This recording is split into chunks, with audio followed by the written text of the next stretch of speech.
right ahead on CCX News, a Brooklyn Park girl's battle against cancer. Her story is one of determination, fortitude, and faith. Plus, an effort in Robbinsdale to save the fireworks, what it will take to keep the bang in Whiz Bang days.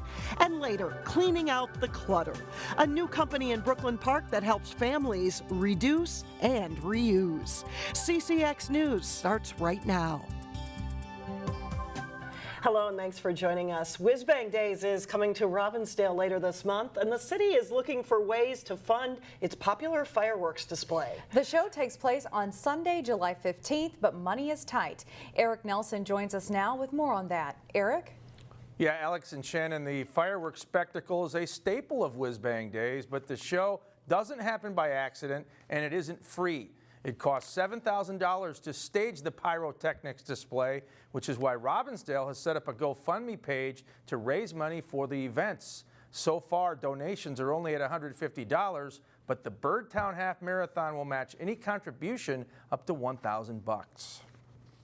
The reality is that it takes a lot of work and a lot of money to put on these events. I've been on the committee for maybe about 6 or 7 years, and every year we kind of get to that point where we say, are we going to be able to do fireworks? And we need a little bit extra help, and this year is one of those years.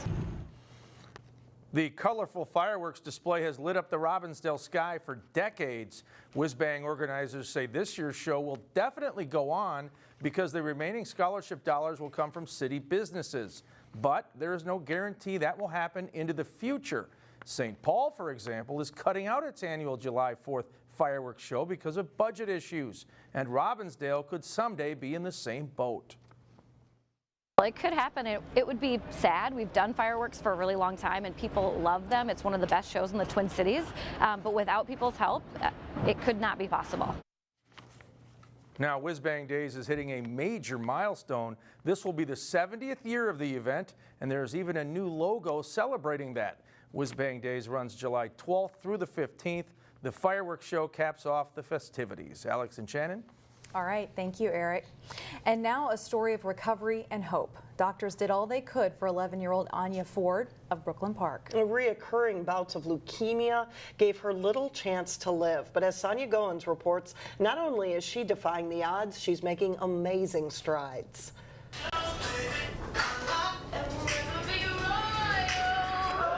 This lighthearted moment almost didn't happen.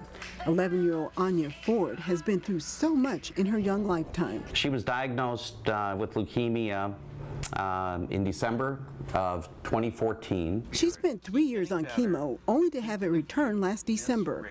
Her stepdad, Jeffrey Alvord, and mom, Mei Ching Chang, says it's been rough on the whole family. To kind of get that news that had come back, I think it just kind of hits you hard in the gut. The cancer targeted Anya's head, affecting her vision. Twice a week they were giving her chemo directly into her spinal fluid. She required twice as much chemo this time around, but the medicine damaged her brain, putting her in a coma. When the brain scans came back, it basically didn't show a brain anymore. It literally just showed this white blob. So besides the cancer, the family had to deal with a comatose child. I mean, I love this child as like my own, and you know, I'm sitting in disbelief wondering, how does this happen? Anya eventually woke up, but with very little brain function.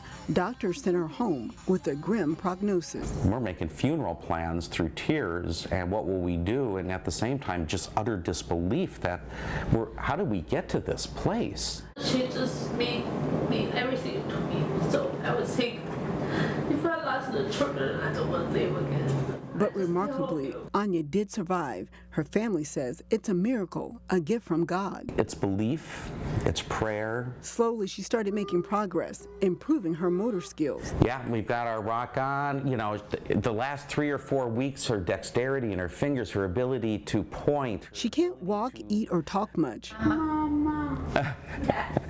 And I love you. And while her cancer took away many things, the disease couldn't remove her ability to smile. And now you look at her. She even got back to making music videos. Anya is still fighting cancer, but her family is hopeful. Every couple of days we see amazing new things. In Brooklyn Park, Sonia Goins, CCX News. The goal is to get Anya in remission so that she can get a bone marrow transplant. The family also has a GoFundMe page to offset medical costs. We'll have that information on our website at ccxmedia.org. The need for blood, of course, does not take a holiday. In fact, there are blood drives held on the 4th of July. Memorial Blood Centers in Plymouth will be open on the 4th from 7:30 a.m. to 1:30 p.m. All blood types are needed. You may not realize that 1 out of every 3 people will need a blood transfusion at some point in their life. To schedule an appointment, you can call 1-888-GIVE-BLOOD or visit mbc.org. And here's another way to help others during the 4th of July holiday, a food shelf grant challenge that helps CEAP. It's the 8th year for the fundraiser that helps feed kids during the summer when school lunches are not available. CEAP is asking for donors to be especially generous in July because all donations up to $4,000 will be matched by the food shelf funding group Open Your Heart to the Hungry and Homeless. That extra money will translate into a lot of food for hungry children. Your donation stretches a lot further because we have a really expansive bulk buying power that allows us to get the groceries that we need into kids and families' hands. With the dollar for dollar matching grant, that means every dollar you donate will buy $16 worth of food for CEAP's food shelf. If you'd like to make a donation, go to their website, ceap.org/donate. If it works well in Golden Valley, you could see more green in New Hope. The New Hope City Council is considering an agreement with California-based Lime Bike. Lime Bike is a dockless bike service. People use an app on their phone to locate and rent the company's bicycles. Riders leave them at the final destination. Golden Valley became the first city in Minnesota to test out the service for 6 months. If it does well, New Hope would consider the service next year. Robbinsdale is also another local city that's considering Lime Bike. Still ahead, a common problem for aging families, what to do with all that stuff. We'll show you a company in Brooklyn Park that could be part of the solution. Plus, a look back at all of the drama and excitement from an action-packed prep sports season. That's later in sports. But first, 4th of July fireworks. There are no holiday fireworks displays in the CCX viewing area, but here are a couple of your closest options.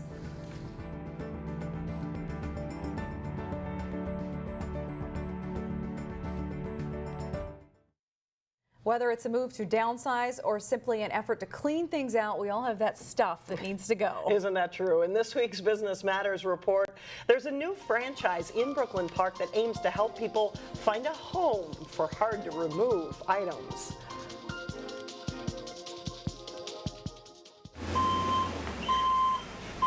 It's an order for takeout at this town home. That's the hutch, the table. Richard Glodick and his siblings are cleaning out their parents' place after moving their mom to assisted living. We've been actually taking care of 3 floors of furniture and stuff, and it's been a task to say the least. Today, there's guys in green doing the heavy lifting for items that need a home. Some of this furniture it's all really donatable, and I like to get it in somebody else's use.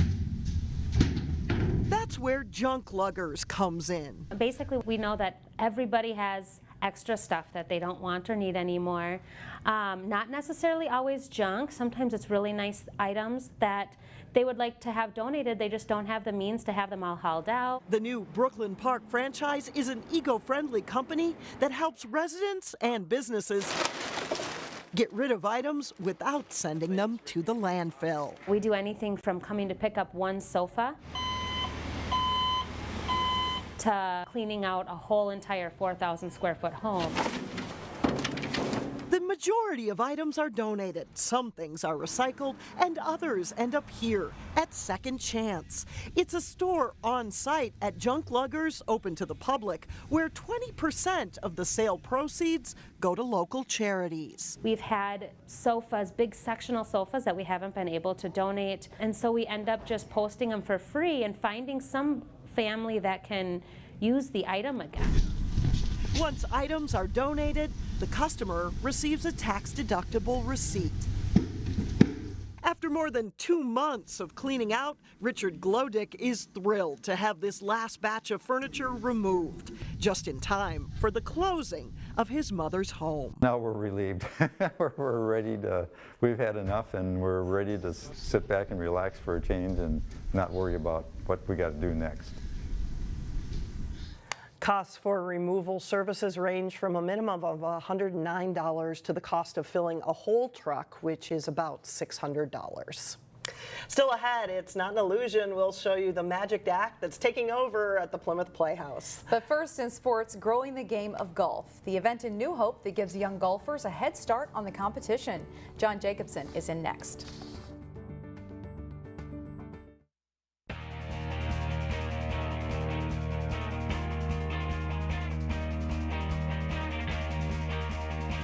The Dudley Budweiser Classic Slowpitch softball tournament often had to contend with rain on its traditional Father's Day weekend.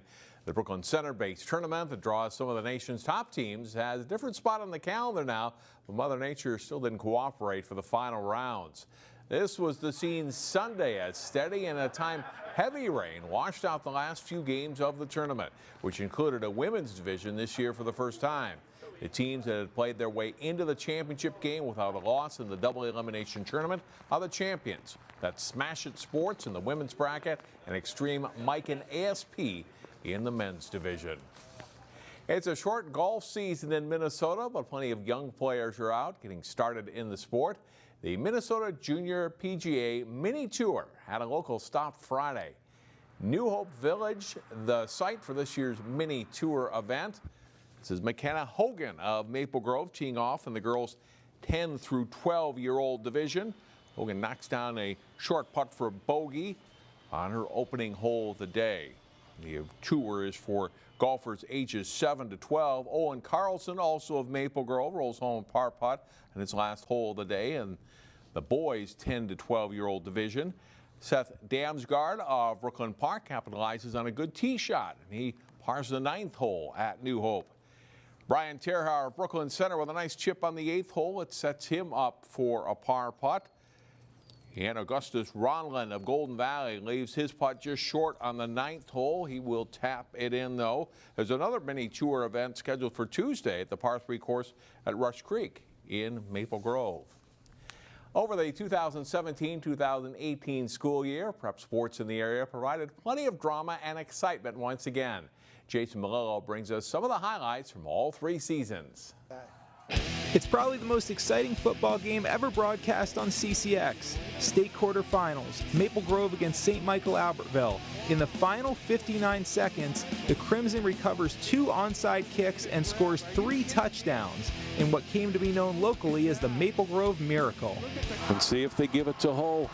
Raymond comes in motion. They give it to Hull. Touchdown, Maple Grove! Oh my God. Are you kidding me? With 4 seconds to play. Are you, Joe? This has been one of the most incredible last couple of minutes I've ever seen. You know, it's at the end of the games, people always talk about if you're down, don't ever give up, don't ever give up. And all 11 guys on the offense, we just didn't give up, and we made it happen. Other great performances for the fall season included Wayzata senior Khalid Hussein winning a state cross-country title, Maple Grove girls soccer winning its first ever section title, and the Wayzata boys soccer team winning the state title. The winter of 2017-2018 was brutal and perpetual, but action heated up inside local gymnasiums. The Cooper girls completed a historic season by winning the school's first ever state title in basketball, and head coach Kiara Buford became just the 2nd person to win a state championship as a player and coach. The Wayzata boys, led by Jacob Benninga's 30 points, shocked top seed Hopkins to win the section title. Osseo grinded out a win against Park Center to win the Section 5 championship, and the Brooklyn Center boys made the state tournament for the first time since the early 1980s. On the wrestling mat, Maple Grove's Joey Thompson won the state title at 106 pounds, capping an undefeated season. And a great story at Heritage Christian Academy, where both the boys and girls basketball teams won section titles, advancing to state for the first time. We couldn't do it without the entire team and it's just a great feeling when we've never gone before. We're the first to do it, and also our girls went this year, and they're the first to do it. So just a great year for our sports at Heritage. The Magic Run continued into the spring for Heritage as Twins draft pick Seth Halverson led the baseball team to its first state tournament. The Eagles captured the title with Halverson hitting 2 home runs and striking out 16 in the championship game. In lacrosse, the Maple Grove girls and Wayzata boys went to state for a 3rd straight year, and the Benilde St. Margaret's boys went all the way to the state title game but lost to Prior Lake. On the track, the Hopkins 4x200 relay team of Jalen Champion, King Allah, Sam Learving, and Joe Fondola set a new state record, and Wayzata's Hussein won the 3,200 and 1,600 meter runs, leading the Trojans to the state team title. The Wayzata girls finished as runner-up.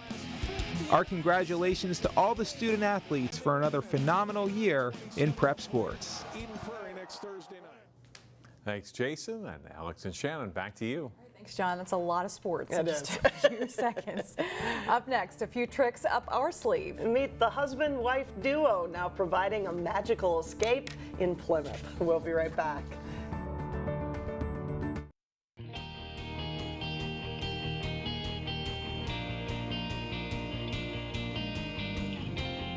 Well, the church basement ladies had a history of creating a special kind of magic over at the Plymouth Playhouse. They did, but now there is a new magic show in town, courtesy of 2 Plymouth magicians.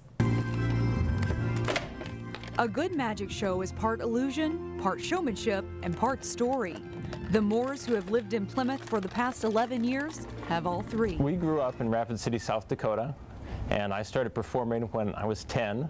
I joined on, and little by little his friends decided to grow up, and I guess I forgot to grow up. We kind of started to look at some of the bigger things, and some like the escapes and appearances and disappearances. And little by little I figured out sometimes Adam needed some saving on the stage. And that's where my personality kind of was a great match with his. Now the married couple gets to save each other on stage all the time. They've worked birthday parties, fairs, festivals, and corporate parties. They've even been on TV before. We were at the Lowe's in Plymouth, and we were randomly caught on camera, asked about our bathroom. They asked us a few more questions, found out we were magicians, and we had a wonderful bathroom remodel done, and at the same time we're able to perform magic as a part of the show. When the Moores heard about Troop America moving out of the Plymouth Playhouse, they got an idea.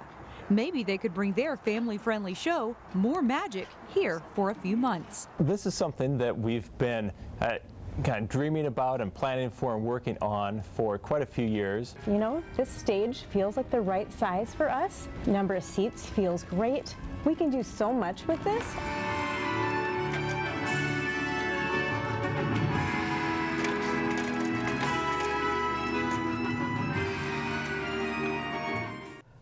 I think he winds up getting out of that. The shows will run from July to October, and the Moores say they will see what's next after that. The shows are on Fridays, Saturdays, and Sundays, and the first show will be on Friday, July 13th. Tickets are already on sale. Alex, it's a family-friendly show. And wouldn't you like to just be invited to a dinner party at their house? Absolutely. Wouldn't it be fun? Keeping the magic alive for them. We'll see you tomorrow, everybody.